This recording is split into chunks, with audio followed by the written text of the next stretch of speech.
अस्सलाम वालेकुम, welcome back to my YouTube channel. उम्मीद करती हूँ कि आप सब खैरियत से होंगे। अल्हम्दुलिल्लाह मैं भी बिल्कुल ठीक ठाक हूँ। इस वक्त बज रहे हैं दोपहर के 1:15। मैं 1 बजे उठी थी और 15 मिनट मुझे फ़्रेश होने में लग गए। स्कूल से छुट्टियाँ हों या हम खुद से छुट्टी करें तो उठने की रूटीन तकरीबन यही होती है। और अब सबसे पहले मैं अपने कमरे को साफ़ कर लूँगी। कमरे में बहुत ज़्यादा बिखेरा हुआ था। झाड़ू वगैरह जो है वो मैं रात को ही कर लेती हूँ क्योंकि सुबह को मेरे पास बिल्कुल टाइम नहीं होता। मुझे स्कूल के लिए तैयार होना होता है। स्कूल से आके तो सवाल ही पैदा नहीं होता। एक तो मैं थकी होती हूँ, दूसरा मैं रात को लेट से सोती हूँ और सुबह जल्दी उठ के स्कूल चली जाती हूँ। और फिर आके मैं अपनी नींद पूरी करती हूँ। नींद पूरी करने के बाद जब मैं उठती हूँ तो टेस्ट वगैरह जो होते हैं उनको रिवाइज़ करते हैं, उनकी रिवीजन करते हैं। और अब 1:30 बज चुके हैं और मेरा कमरा सारा साफ़ है। 15 मिनट से कम ही टाइम लगा था। और मैं सोच रही थी कि अभी तो सुबह है, अगर मैंने शाम पे छोड़ दिया तो मेरा काम फिर से रह जाएगा। तो अभी जो है ना मैं चली जाती हूँ अपने पिक्चर्स डेवलप करवाने।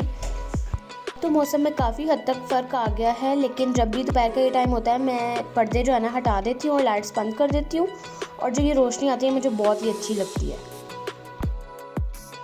और अब मैं जा रही हूँ पिक्चर्स देने के लिए। मैंने एक दफ़ा पहले डेवलप करवाई थी तो मुझे 1 दिन लगा था। 1 दिन बाद उन्होंने कहा था कि आप आके ले जाइएगा। और पता नहीं था मुझे कि पिछला दरवाज़ा लॉक है, तो मैं उसी को खोल रही थी। अब मैं आगे आके बैठ गई हूँ। पिक्चर्स डेवलप करवाने गई थी तब मैंने कोई वीडियो शूट नहीं की क्योंकि तब मुझे उनको पिक्चर्स सेंड करनी थी। और अब शाम का टाइम था, आई थिंक सो कि 5:45 हो रहे थे।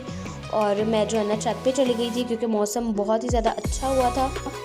एक तो मौसम बहुत मज़े का था, दूसरा मुझे मेरी फ्रेंड की कॉल आ गई, उसने वैक्सीन लगवा लिया। और मैं उसको तंग कर रही थी कि बहन अब तुमने 2 साल का कॉन्ट्रैक्ट कर लिया, 2 साल बाद मैं तुम्हारे घर बिरयानी खाने आ जाऊँगी। रात को जब मैं कमरे के अंदर आई तो मुझे ऐसे लगा जैसे यहाँ पे जानवर चढ़ के गए हैं। यहाँ पे मेरे कज़न्स आए हुए थे और उन्होंने कमरे की हालत बिगाड़ दी थी। अब मैं दोबारा से इस सारे को साफ़ करूँगी। कमरे में गंद बिल्कुल भी पसंद नहीं है। जो स्टडी टेबल पे आपको नज़र आ रहा है ये तो मैंने खुद रखा है क्योंकि आज मैं अपनी नानों के घर थी और वहाँ पे जो है ना स्टोर में से पुरानी चीज़ें निकाल रही थी। उसमें से जो कुछ मुझे चीज़ें अच्छी लगी वो मैं ले आई। मेरी नानों तो अब नहीं रही और चीज़ें जो है ना उनकी पड़ी हुई थी, तो मैं वो चीज़ें ले आई। सारी चीज़ें मेरी नानों ने इतने संभाल के रखी हुई थी।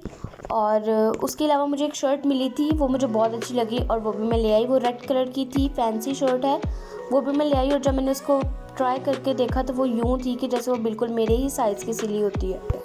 ऐसी चीज़ें थी जो कि अभी मैं आपको दिखा रही हूँ, स्क्रीन पर आप देख सकते हैं। कुछ मुझे चूड़ियाँ मिली थी, कुछ किताबें मिली जो कि मेरी खाला की थी, और पिक्चर्स भी डेवलप हो गई। जब मैं अंकल के पास गई मैंने उनसे पूछा कि कब तक मिलेंगी।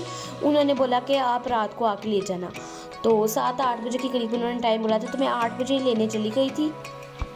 मेरी ज़िंदगी का सबसे बड़ा मसला ये है कि मैं जब भी शूट करने लगती हूँ ना तो मेरे घर वालों को कोई ना कोई काम याद आ जाता है। और ये जो पिक्चर है ये भी मेरी नानों की है, ये उनकी डेथ के बाद हमने बड़ी करवाई थी। और ये चूड़ियाँ हैं जो कि मुझे वहाँ से मिली थी मेरी नानों की। बैंगल्स के 4-5 सेट थे लेकिन उनमें से सिर्फ मुझे यही पूरी आई थी। ये 4 थी, पहनते वक्त एक टूट गई।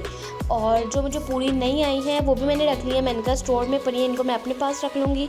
उसके अलावा मुझे वहाँ से एक ये कुरेशिया का पीस मिला था और ये मुझे बहुत ही पसंद आया और मैं इसको ले आई। और अभी मैं सोच रही हूँ कि मैं इसको किस तरह से यूज़ कर सकती हूँ, और अभी मुझे कोई आइडिया नहीं आया कि मैं इसको किस तरह से यूज़ करूँ। और ये जो किताबें हैं ये तब की हैं जबकि मेरी खाला मैट्रिक में थी।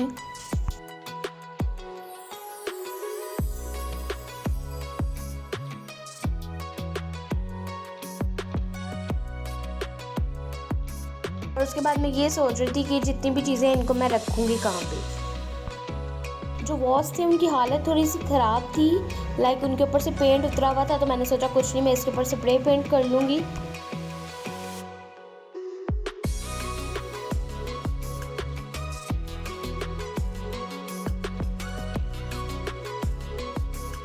और ये है प्लांट होल्डर, इनके आप आर्टिफिशियल जो है ना बेलें लेके वो इसके अंदर लगा सकते हैं। इसके पीछे जो है ना उन्होंने वो दिया हुआ है कि आप यहाँ से कील लगा कर जो है ना इसको लगा सकते हैं। यूँ दीवार में लगेगा और फिर इसके अंदर आर्टिफिशियल बेल जब यहाँ से बाहर की तरफ लटकेगी तो बहुत ही ज़्यादा खूबसूरत लगेगा। और मैंने इसकी जगह भी डिसाइड कर लिया कि मैं इसको अपने घर में कहाँ पर लगाऊंगी।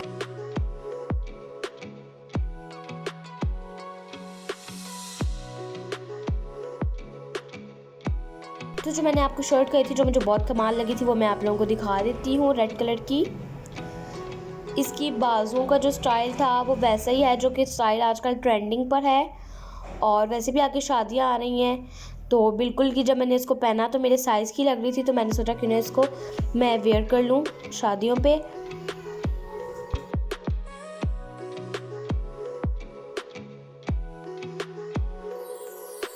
वो शर्ट मैंने की थी मम्मा के कमरे में हैंग। अब मैं अपने रूम में वापस आ गई हूँ और यहाँ से उठाऊँगी मैं सारा बखेरा और हर चीज़ को वही रखूँगी जो कि उसकी एग्जैक्ट जगह है। और शाम को खाना खाते वक्त जो है ना भाई ने बेडशीट के ऊपर थोड़ा सा सालन गिरा दी थी, तो मैंने बेडशीट भी चेंज कर ली थी। और एक सेकंड में बखेरा उठा के मैं आप सबसे वापस मिलती हूँ। तो यहाँ पर पहले मैं रखने लग गई थी इन चीज़ों को इनकी जगह पे। वो चीज़ें जो कि मैं लेकर आई थी नानों के घर से, प्लांट होल्डर और बुक्स वगैरह, उनको मैंने अपने स्टडी टेबल के ड्रॉर में रख लिए।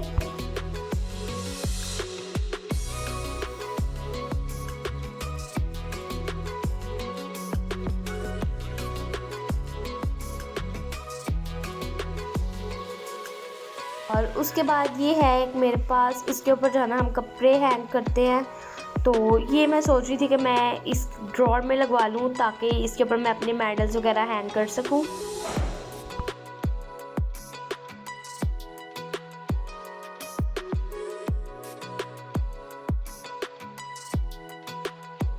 तमाम चीज़ों को रख दूँगी मैं जगह पर और इसको कर दूँगी बंद। टीवी ट्रॉली के नीचे एक ही सेक्शन खाली था तो मैंने यहाँ पे इन दोनों को रख दिया है। उसके बाद मैंने प्रीवियस कपड़ा उतार के जो है ना वो जो क्रोशिया का आपको दिखाया था वो वाला अपने टेबल पे रख लिया है। और इन चूड़ियों का अभी मेरे ज़हन में कुछ नहीं आ रहा इनको कहाँ रखना है, तो इनको मैं ऐसे यहाँ पे पड़ा रहने दूँगी।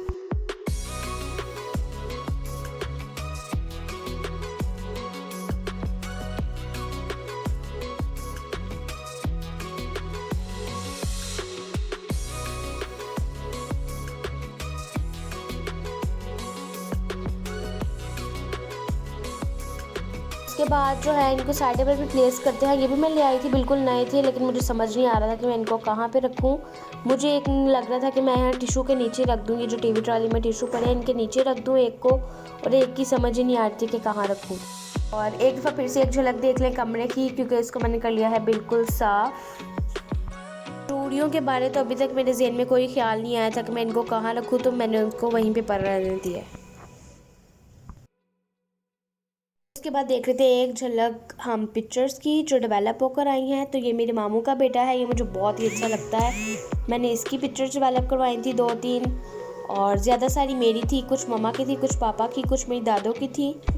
यही कुछ काम थे जो कि हमें आज के दिन में करने थे। और इसी के साथ हम अपनी ब्लॉग को कर देते हैं एंड। रुक जाइए, जा कर रहे हैं, चैनल को सब्सक्राइब तो कर दें, साथ वाले बेल आइकन को दबाना बिल्कुल ना भूलिएगा, और अगर मेरी वीडियो अच्छी लगी है तो लाइक कर दें।